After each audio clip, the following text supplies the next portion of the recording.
Première visite à Bamako et à Ouagadougou depuis son élection, le président Diomaye Faye était en prise de contact avec ses homologues de la sous-région ouest africaine. Une visite mise à profit pour rappeler les défis communs et les voies et moyens pour les relever. Au Mali comme au Burkina, la question de la lutte contre le terrorisme était au centre des échanges. Pour beaucoup de Maliens, cette visite peut permettre d'instaurer le dialogue rompu entre les États de l'AES et la CEDEAO.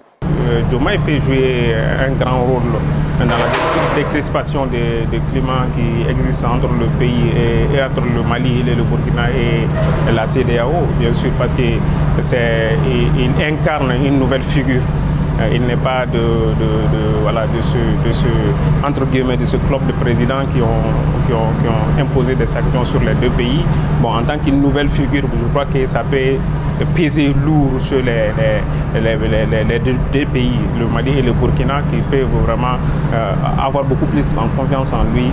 En plus du Niger, le Mali et le Burkina Faso ont pris la décision en janvier dernier de se retirer de la CEDEAO qu'ils accusent de défendre des intérêts étrangers alors qu'ils avaient lancé en septembre 2023 l'Alliance des États du Sahel.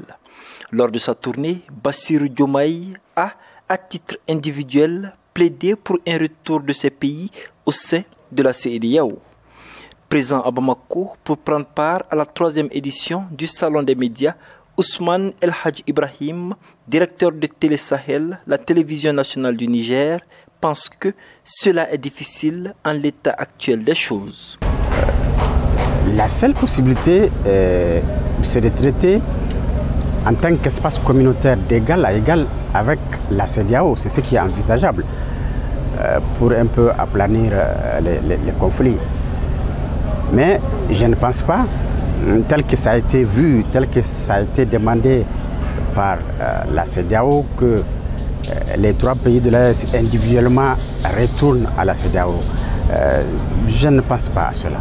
Malgré les contraintes, le président sénégalais croit en la vertu du dialogue pour concilier les positions. Nous devons continuer à travailler avec toutes les parties prenantes, ne pas se décourager de trouver des issues heureuses qui nous permettent de renforcer l'intégration, soit en passant par la coopération bilatérale, mais aussi en essayant de corriger les impairs que nous avons notés dans la coopération multilatérale, notamment dans les instances sous-régionales et régionales, et qui nous ont valu cette situation regrettable que nous vivons.